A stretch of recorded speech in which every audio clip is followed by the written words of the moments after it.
संज्ञा। संज्ञा यानी नाउन। हमारे बच्चे संज्ञा और नाउन से परिचित होते हैं।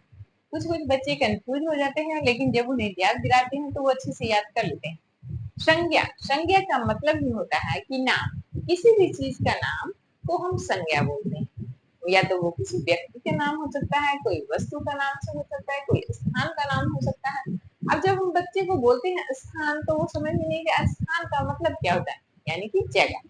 कोई भी जगह, कोई भी जगह, जैसे कि आप अपने एरिया का, अपने गांव का नाम ले लीजिए, अपने मामा गांव का नाम लीजिए, अपने नाना गांव का नाम ले लीजिए, अपने दादा गांव का ले, केरम, धोरम, खबरम, या फिर अगर घोड़ा, रायगढ़, रायपुर, दिल्ली, दिल्ली, बेंगलोर, जो भी नाम है, जो प्लेस का नाम होता है, वो क्या होता है, संज्ञा होता है। उसी प्रकार नाम, व्यक्ति का नाम, कोई भी व्यक्ति का नाम, सीता, गीता, मीता, रमेश, सुरेश, श्याम, कृष्ण, सब जो नाम है, ये सब होते हैं संज्ञा। मतलब किसी भी स्पेसिफिक नाम होना चाहिए, कोई भी नाम, किसी भी चीज को आइडेंटिफिकेशन के लिए नाम होना चाहिए, तो उसे बोला जाता है संज्ञा। ठीक है। तो और किसी वस्तु का, जैसे यहाँ कूलर है, ब्लैक बोर्ड है, हाथ है, यहाँ पेन है, चौक है, डस्टर है, तो कोई भी वस्तु, लेकिन उसका नाम, अगर किसी भी वस्तु का उसका अपना नाम है, तो उसे क्या बोलते हैं, संज्ञा। तो इसी प्रकार हम देखते हैं कि संज्ञा के कितने पार्ट होते हैं। संज्ञा, संज्ञा सबसे पहले तो हमें समझना है कि संज्ञा क्या है। तो संज्ञा, तो संज्ञा यानी नाम, संज्ञा यानी नाम, किसी भी चीज का नाम होना चाहिए। ऐसे नहीं कि हम खेलना, तो खेलना कोई नाम नहीं है, खेलना एक प्रक्रिया है, एक एक्शन है जो हम खेलते हैं। और अगर हम कबड्डी खेल रहे हैं, तो कबड्डी उस खेल का नाम है, यानी कि कबड्डी क्या है, वो एक संज्ञा है।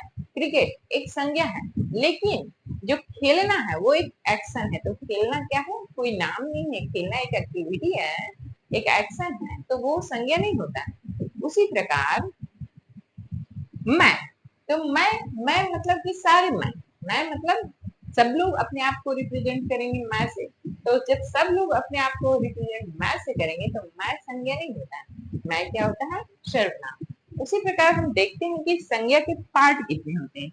संज्ञा के कितने पार्ट होते हैं, यहाँ पे हम देखते हैं कि संज्ञा के मुख्य रूप से संज्ञा के 3 पार्ट होते हैं। मुख्य रूप से संज्ञा के 3 पार्ट होते हैं, लेकिन कहीं कहीं 5 पार्ट भी लिखा जाता है। आपको जैसे मन करे 5 भी याद कर सकते हो।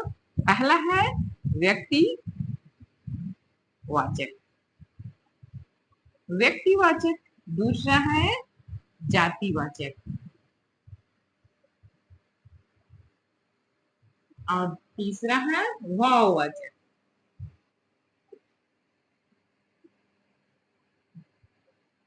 चलिए देखिए, अब व्यक्तिवाचक, व्यक्तिवाचक मतलब होता है कि उस व्यक्ति से, इस नाम से किसी व्यक्ति का बोध हो। जैसे कि मैं सीता बोली तो सीता नाम की लड़की का बोध हुआ, या फिर गीता बोली तो गीता नाम की लड़की का बोध हुआ, कृष्ण बोली तो कृष्ण नाम की लड़की का बोध हुआ, या फिर कृष्ण बोली तो जिनका भी बोध हुआ।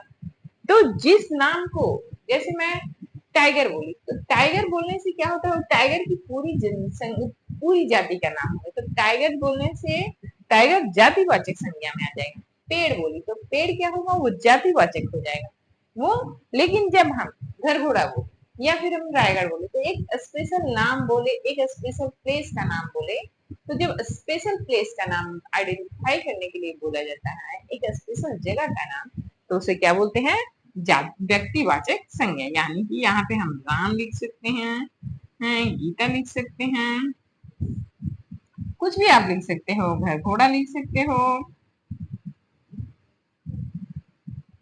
रायगढ़ लिख सकते हो। ये क्या है, ये एक स्पेशल नाम है, इससे हम उसको आइडेंटिफाई कर ले रहे हैं, उसी का नाम सिर्फ रहेगा। अगर बहुत सारे गीता है वहां पे, गीता नाम की बहुत सारी लड़की है, तब वहां पे कंफ्यूजन होगा कि वो गीता संज्ञा, व्यक्तिवाचक संज्ञा होते हुए भी वो वहां पे बहुत सारी समूह का प्रदर्शित कर रही है। तो यहाँ पे, तो वहां पे अलग बात है। अब जैसे देखिए व्यक्ति जातिवाचक, तो जातिवाचक में क्या होगा, जैसे मैंने पेड़ बोला तो सारे पेड़ों का नाम ली, मैंने किसी एक पेड़ का नाम नहीं लिया। मैंने आम बोला तो आम की संज्ञा है, लेकिन आम मतलब कि कोई एक स्पेशल आम नहीं, आम पेड़ तो कोई स्पेशल एक आम पेड़ नहीं है। जैसे बालक में बोली तो सिर्फ एक ही बालक का नाम नहीं बोल रही हूँ, बहुत सारे बालकों का नाम है, उसमें सारे बालक आ जाते हैं, जिसमें बालिका बोले या लड़की बोले या फिर मामा बोले या दादा बोले। इसमें क्या होता है, ये पूरी जाति का प्रतिनिधित्व करता है।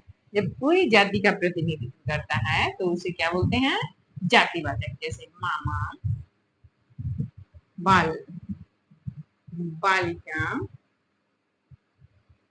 पेड़, जानवर। ये क्या हो गया कि ये पूरी जाति का ही प्रतिनिधित्व कर रहा है, इसीलिए इसे जातिवाचक संज्ञा। मतलब इसमें क्या होता है, एक समूह होता है। जातिवाचक में क्या होता है, एक समूह होता है।